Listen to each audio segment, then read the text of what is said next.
The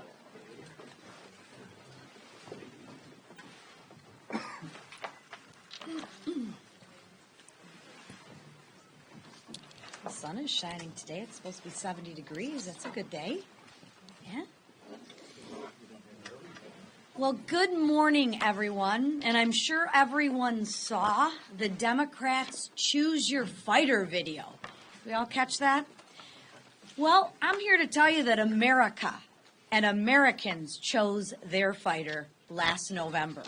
They chose to send President Trump and Vice President J.D. Vance to the White House. And Americans chose Republicans to lead the U.S. House and Senate. The American people chose us to fight for lower taxes, energy dominance, and a secure border. Americans also chose us to fight for common sense, not for hatred and lies like the Democrats are spreading. On top of spreading lies and hatred, since President Trump's return to the White House, Democrats have repeatedly embarrassed themselves and their party. Look no further than last week's joint address. Their derangement was on full display for all Americans to see. I mean, Rep. Al Green was removed from the chamber for his outlandish behavior. Multiple Democrats walked out. Now, the ones that stayed, they held up cute little signs, though. And the minority leader, he couldn't find one thing that he could support. Seriously? He couldn't find one thing that he could support? A speech that honored America and its people? Sadly, they refused to stand for a child battling cancer, a future cadet's appointment, returning the hostages home. I mean, those are horrible things to stand for, right? I would never applaud those. Democrats don't. We're talking about patriotism. We're talking about pride in our country. They can't stand for that. They're the party of hate. And they hate little kids? They hate America? Maybe Democrats should just join us in building a more prosperous nation. And then on Thursday, nearly 200 Democrats endorsed Rep. Al Green's behavior and his disruption. Then they disrupted proceedings by singing songs on the House floor. Let's be honest. Things just aren't going real well for the Democrats right now. And what do they stand or fight for? No one really knows. And don't take my word for it. One progressive Democrat said, and I quote, "There was definitely frustration about the lack of guidance or plan." Another one said, and I quote, "People are super pissed that we didn't get more direction from leadership." Well, be careful what you wish for. According to reports, Democratic leadership held a closed-door meeting to berate them for their behavior. We'll see if berating the members is a useful strategy. Because deranged Democrats, they have no vision, they have no plan, and they still have no leader. They need something. And since their leadership has given them no guidance, as a member of House Republican leadership, I encourage Democrats to stay the course. Keep hating. Keep doing what you're doing. Democrats hate so much of what President Trump stands for and what the American people stand for that they are willing to shut our government down. They want service members and Border Patrol agents to work without pay. Small businesses not to be able to obtain SBA loans. The Democrats want relief projects to be delayed, national parks to be closed. They want WIC to run out of funding. This is what the Democrats want. What Democrats actually want is nothing more than disruption. Democrats have become chaos agents. Democrats are deranged. Their disarray is on display for all of the American people to witness, and Americans will witness them attempt to shut the government down. And if a shutdown happens, the Democrats will own it. Just listen to what some of their members have said. One said, and I quote, "I'm not voting for a CR of any length." Now, they might want to read the text before they say that, because the text wasn't even out when they said that. Another said, "We'd rather close down the government." And look at the House Democratic leadership letter from Friday, just filled with lies. I mean, nothing but lies. It says that this clean CR is filled with cuts. The American people are smarter than that. A clean CR, listen to it, continues to fund the government. They might need to go back and take a high school civics course. Or perhaps they're just intentionally lying or fear-mongering. I'll presume that it's the latter. But despite this, House Republicans will remain focused. We will continue to focus on fighting for common sense. We will not be distracted from delivering on the mandate for the American people. We will pass this clean CR, which freezes spending to keep the government open. It protects Social Security, Medicare, and Medicaid, and allows ICE to continue deporting illegals. It will give the Trump administration time to secure our border, and it will give Congress time to focus on delivering on the mandate in our one big beautiful bill. President Trump supports it, and we just heard the same from Vice President J.D. Vance this morning. I look forward to seeing Democrats explain to their constituents why they collectively want to shut the government down. It'll be an interesting week. So now I'd like to turn it over to Representative Celeste Malloy, a member of the House Committee on Appropriations. Celeste? I'm here to tell you why I plan on supporting the CR. As a brand new member of the Appropriations Committee and a fairly new member of Congress, I ran on right-sizing our government, cutting back government overreach, and eliminating waste, fraud, and abuse. Usually we don't think of a CR as the way to do that, but we have an administration I think has demonstrated a commitment to finding waste, fraud, and abuse and making sure we're not paying for more government than we need. And in that context, I feel good about continuing to fund the government so that Congress and the administration has time to go find the places that we need to cut back and where we need to increase spending, like the biggest raise for junior enlisted officers in the military that we've given them in a generation. This allows us to focus on tackling the waste, fraud, and abuse without any poison pills. And I think that's what's best for the American people. I think that's what's best for my constituents. So I'm going to support the CR and then get to work as a new appropriator on making sure we're doing our constitutional duty of controlling the purse strings and appropriating for next year.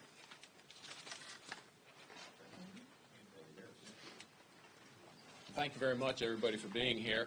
Look, the first question I always get asked is, first of all, what's the chairman of the House Freedom Caucus doing at a press conference about continuing resolutions? Well, I'll tell you, the bottom line is that a continuing resolution is usually the first step to an omnibus bill. That's why traditionally the House Freedom Caucus has opposed continuing resolutions. This clearly is not. This is a continuing resolution that goes to the end of the fiscal year and therefore negates the need for any consideration of any omnibus bill. Second of all, this is the first continuing resolution in my 14 years here that actually reduces the amount of spending from the previous year, while funding the military, funding veterans, funding the women, infants, and children programs we heard, and importantly, funding the deportation of criminal illegal aliens that are threatening our communities. So I'm 100% behind this continuing resolution. This is not your grandfather's continuing resolution. This is a different type of spending bill that I think is the way that we need to do it in order to keep the Trump administration, Elon Musk, and DOGE to continue its promise to the American people to fight fraud, waste, and abuse in the federal government and increase its efficiency. Again, 100% support. The Freedom Caucus has issued its support of yesterday issued its support of the continuing resolution. Thank you. Thanks, Andy. Last week, we celebrated President Trump's countless victories for the American people during his joint address to Congress. This week, Congress must pass a continuing resolution so the American people can continue to enjoy win after win after win. This is the way forward. But unfortunately, Democrats in Congress would rather throw temper tantrums fueled by their hatred for President Trump than keep the government open and working for all Americans. Minority Leader Hakeem Jeffries came out against our CR, as our conference chair mentioned, before the text was even released.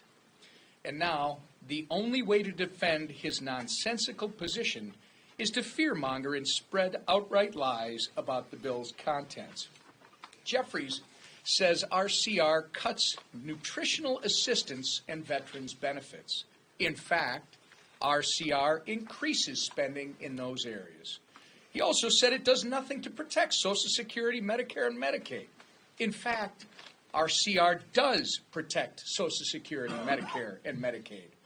And it does all of this while keeping overall spending below current levels. His lies are shameful. Congressional Democrats have made it clear where they stand, and it is not with the American people. Remember, a vote against our CR is a vote to shut down the government and strip resources from service members, veterans, vulnerable children, the elderly, and many, many more Americans. But don't just take my word for it. It's the same message Democrats have preached for years. Today, House Republicans will pass a responsible CR to keep the government open and to ensure American communities are taken care of. Will any Democrats join us? Or will they continue to put their hypocrisy on full display? We're going to see. With that, I turn it over to our leader, Steve Scalise. Thank you, Whip. Last week, all Americans who watched the State of the Union saw a very triumphant President Trump who's returned to the White House with even more energy, more vigor, and more focus to work for the American people than ever before. Laying out in just 6 short weeks how much he's already done to fulfill the promises of the campaign, to deliver on the mandate that 77 million Americans came to the polls and said, we want to change the way Washington works. And they sent President Trump and J.D. Vance as the vice president to go and accomplish those things. And in 6 short weeks, so many of those things have already been accomplished, or the work and the foundation has been laid to get that done. And what did we see from the Democrats? As Lisa McClain talked about, sitting down, not even celebrating a 13-year-old boy who just beat his battle with cancer and was made an honorary member of the Secret Service. One of the most touching moments I've seen in a lot of State of the Unions, and they couldn't even stand up for that. My friends, the Democrat Party of today is a leaderless, rudderless ship. They have no direction. They have no ideas. They have no concern about the successes of the American people. They can't applaud victories for the American people. They couldn't even applaud paying tribute to the widow of a woman whose husband, as a police officer, was slain in the line of duty. That's who the Democrat Party in Washington is. So many Americans who consider themselves Democrats have left that party because the Democrat Party has left them behind. A lot of those Democrats voted for Donald Trump and voted to put us in the majority, both in the House and Senate, because they're tired of the hatred and the anger that fuels today's Democrat Party. They want to see people that are going to go to work fighting for them, and that's what we're doing. Today's another example of the House doing its job. We have a responsibility to deliver for the American people, and we're going to do it with or without the Democrat Party. You know, a lot of Democrats we all get to bring a guest to the State of the Union. A lot of them brought federal workers as their guests to the State of the Union. They seem to act like they care about federal workers. You saw a lot of Democrats over the last few weeks show up at federal buildings with some federal employees who haven't been able to find their federal headquarters to go to work for the last 3 years, using COVID as an excuse. But they showed up to protest, to rally against rooting out waste, fraud, and abuse in government. But ironically, those same Democrats who claim to care about federal workers Today, almost all of them will vote to furlough those federal workers that they claim to care about. How's that for showing appreciation for the people who work for this federal government? You know, and all of them have said quotes, and the speakers laid out a great video that lays out a lot of the quotes that Democrats have made over the years about shutting down government. Yet today, many of them will vote to shut down the government. And for what reason? As it's been pointed out, Hakeem Jeffries came out against the bill before the text was even filed. And still to this day, if you watched in Rules Committee last night, you heard lie after lie by Democrats who were saying things that aren't even in the bill. You know, maybe 99 pages is too long for some of them to read. We gave them the whole weekend to read the bill. They can still read it through today. The vote's going to be this afternoon. But they don't want to read the bill. They don't want to know what's really in the bill. They're just fueled by anger. Anger that Donald Trump won the election. Anger that 77 million people went to the polls and demanded a change in the way Washington works. Well, I've got a message for my Democrat friends out there. Whether you like it or not, the American people demanded change, and we're going to deliver that change for them with or without this wild, reckless, far-left, progressive Democrat Party of today. They don't represent the American people. They're fighting against the will of the American people. But we, as the Republican majority, are going to deliver for those families who are struggling, who want relief, who want help, who want to get Washington off of their back and want lower costs. We're going to do that.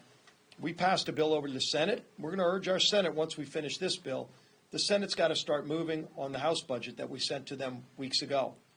Everybody's got a job to do around here. We're going to do ours today. And the leader who's heading that effort up is our Speaker, Mike Johnson. Thanks so much, Mr. Leader. Thanks for these extraordinary members who are behind us and participating this morning. I think the leaders stated it well, and others have said it well this morning. This is a moment of great change in Washington. It's also a moment of clarity and real contrast. The contrast was on display last week on the House floor. It was a shameful display by the Democrats. They are flailing, as is noted. They have no leader, no vision, no plan, no platform they can run on, because that was repudiated in the election. And they're in a panic mode right now, and so you see them lashing out. You see increasing profanity. There are many stories, many of you have written about this new track they've taken, the new strategy, where they just scream and shout and curse at everyone. I don't think that's going to be very productive either. And you also see the contrast going on this morning. They either have an issue with reading comprehension, or they are attempting to run one of the most shameful misinformation campaigns that we've ever seen in our lives. We filed that the CR, the continuing resolution, on Saturday, and as was noted, they had already come out panning the bill that literally had not yet been seen. They said, quote, this is the House Democrat leadership team's statement on Friday. Remember, the bill was filed on Saturday afternoon. On Friday, they said, quote, Republicans have decided to introduce a partisan continuing resolution that threatens to cut funding for health care, nutritional assistance, and veterans benefits through the end of the year. Every single word of that is a lie. They just made it up. They didn't read the bill. It's nonsense. People are not buying this. And you see the contrast between one party, which is leading, moving the ball forward for the American people, and the other that is just screaming. Then the Democrats start parroting this talking point in interviews all weekend on CNN. They said, quote, it's so harmful to the American people. You know, cutting Medicaid, cutting Medicare, threatening Social Security, cutting veteran benefits. It's all a lie. You can all read the bills, 99 pages. This clean CR contains no poison pill riders, no policy riders there at all, no cuts to Medicare, Medicaid, or Social Security, zero. No cuts to veterans benefits, zero. In fact, as was noted, we plus up the accounts for veterans. And respectfully, I'm just going to say this to every reporter in the room, that if you're allowing Democrats to make these intentionally false, scurrilous claims without pushback, then you're aiding and abetting the spreading this misinformation. I would just ask you to call them on it. The American people deserve that. They deserve that clarity from our press corps. Make them point it out to you. They can't, of course. And now, after weeks of trotting federal workers up to Capitol Hill and onto cable news shows to protest President Trump's efforts to make the government more efficient, now they're planning to vote down this simple bill. They are going to try to shut the government down. Every House Democrat will participate in this, it looks like. That would be a shame if it's true. I hope some of them will have a moment of clarity themselves and do the right thing, but It looks like they're going to try to shut down the government. It's a striking new posture for Democrats who have always said they've just been apoplectic about the prospect of government shutdowns. I put a video out about an hour ago on social media. I encourage you to go see that. This is they have been their own words. You don't need to trust us on this. But Catherine Clark, here's one little zinger from her, quote, "Not only is it irresponsible and purposefully misleading, but it's also a dangerous precedent to be threatening a shutdown," unquote. Now remember, this is in last year, years past. Pramila Jayapal, quote, "The tragedy here is all the civilian employees. It's the employees who are going to suffer," unquote. AOC, quote, "It is not normal to hold 100,000 workers' paychecks hostage. It is not normal to shut down the government when we don't get what we want," unquote. I don't think I've ever agreed with her before. She's exactly right. Jerry Nadler said, quote, "Shutdown is really an extremist policy designed to appeal to an extremist base and hold the whole country hostage." Yeah, we agree. So they and all their colleagues need to do the right thing. Democrats have been insisting they're fighting for federal workers. You're about to see, again, on vivid display, very clear the contrast. You will see one team that is working to fund the government and make sure we do the responsible thing. And you're going to see another posing the CR because they've now exposed the truth. They're not for federal workers. They're not for anyone. All the people they've said in the past that are going to be harmed would be by their votes. They're using federal employees as props. They're using Medicaid benefits and Social Security checks as cudgels in this thing. The threat of government shutdown, they're using it as some sort of attempt to wrestle power away from the President of the United States, who overwhelmingly won the popular vote, the Electoral College, in every single swing state. Here's the bottom line. If congressional Democrats refuse to support this clean CR, they will be responsible for every troop who misses a paycheck, for every flight delay from reduced staffing at TSA, for every negative consequence that comes from shutting down the government. I understand they have an important retreat this week. Boy, I'd love to be a fly on the wall at that party. Comes at a critical time since they don't have a leader, a message, or a platform. And I'm just going to say this. If our Democrat colleagues want to increase their 21% approval rating with the American public, they ought to start by doing the right thing and keeping the government open. I think that'd be a great first step. So I'll take questions. Chad. Speaker, good morning. You continually criticize the Democrats. Doesn't that imply that you don't have the votes on your side?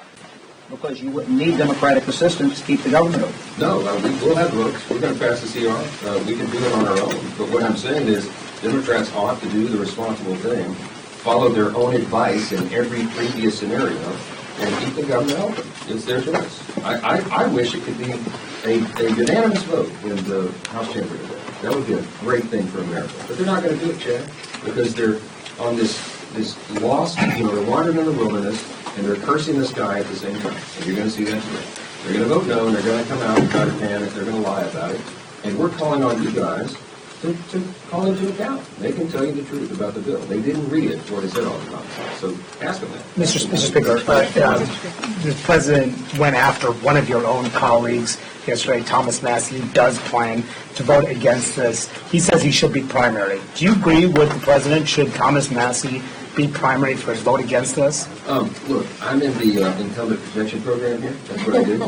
Speaker of the House, and you know me and my style and my, the way I do this job. I bless those who persecute me. Right? So Thomas and I have had disagreements, but I consider Thomas Massey a friend. He's a thoughtful guy. I guess he'll say he's doing what he thinks is right on this. I just vehemently disagree with his position, so I'll leave it at that. Mr. Speaker, you in the past did not vote for CRs when you were a rank and file member. You have said in the past that you were done with short-term CRs. By my count, my math might be a little off. This will be the 5th continuing resolution that you're presiding over as Speaker of the House. Yep. What do you say to your conservative colleagues who have heard you in the past promise that you were going to start to go through a regular appropriations process, but yet again find themselves in a position where they have to take a difficult vote on a CR? Yeah, it's a great question. I'll rewind and replay the chairman of the House Freedom Caucus here, Dr. Andy Harris, who said it so well. This is a different CR than anything we've seen in our careers in Congress. I've been here 8 years. He's been here a bit longer. It normally is something that's a patchwork to give us more time to try to get to the appropriations process. This is totally different. A year-long CR, which is the first that I think we've had, I don't know that there is a precedent for an actual year-long CR. It solves the problem because it freezes federal spending, it takes care of these immediate priorities that have been articulated here, and it allows us to move forward with changing the size and scope of the federal government. There is a seismic shift going on in Washington right now. This is a different moment than we have ever been in. The DOGE work is finding the massive amounts of fraudulent abuse. We have a White House that is actually dedicated to getting us back onto a fiscally responsible track.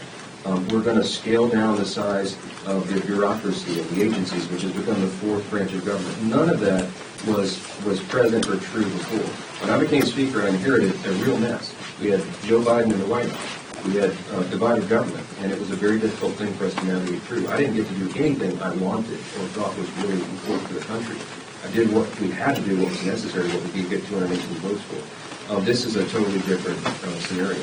By doing the CR this time, it actually is the responsible play and the conservative play because we are conserving the resources of the American people. And this is something that all of us have wanted to do our whole careers, and we now have the opportunity. So will this be your last CR, sir? Will you support a CR in the future? Well, this is what I expect is that this White House is going to actually do its job. What a concept. This White House is going to send us a budget that hasn't been done in a while. This White House is going to send us a budget that's going to request funding for a smaller, leaner, more efficient, effective, accountable federal government.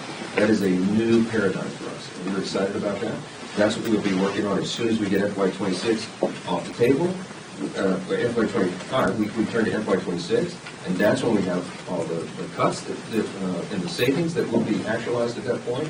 There's a process, as I've explained it here.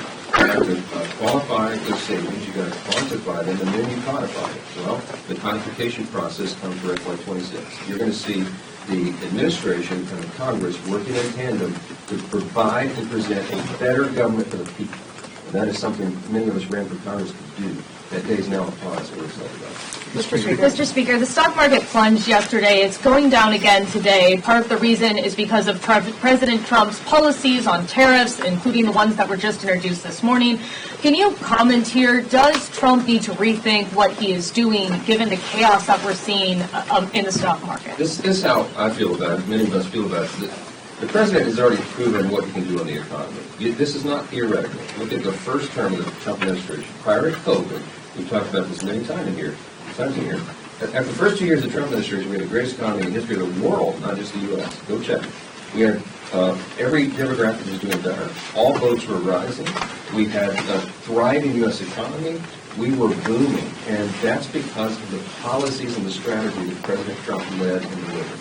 We cut taxes, we cut regulations, we let people keep more money in their pocket, and we made America the first priority. That is what he's doing here. Now he's got to reshape and shape things because it's in a real mess. The last 4 years was a disaster in economic policy and every other measurement of public policy.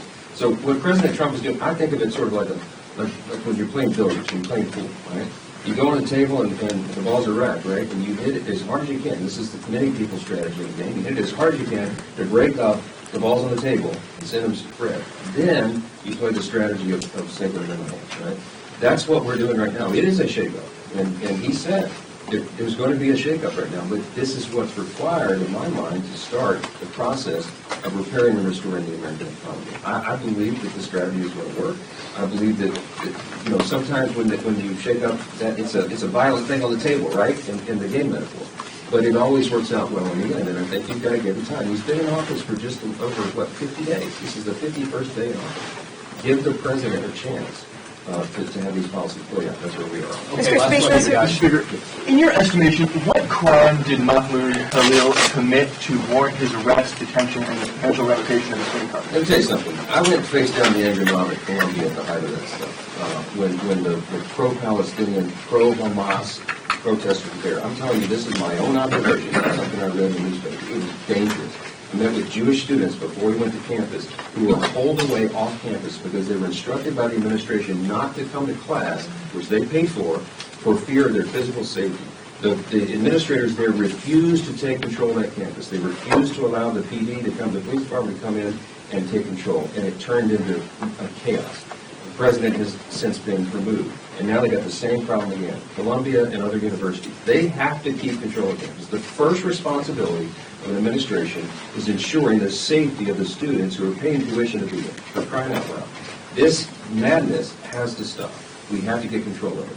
This guy apparently was a mastermind of those very things, with the gnashing of teeth and the ripping of clothes, and the people screaming at me, wanting to rip me limb from limb because I was there talking about moral clarity and how there's a right and a wrong. They were doing that. They disrupted the campus. They were threatening physical violence to their fellow students. If you're on a student visa, I'm going to say this clearly. If you were on a student visa and you're in America, and you're an aspiring young terrorist who wants to prey upon your Jewish classmates, you're going home. We're going to arrest your tail, and we're going to send you home where you belong. And this is just getting started. So, look, I appreciate free speech. I used to defend it in court, but this is far beyond the pale of that. When you are threatening your classmates and spewing anti-Semitism and all this hatred, it's enough. And I think the American people understand that. They're supporting it. And I'm glad we have a president who's strong enough to lay down the law. Thanks a lot. Thank you, Mr.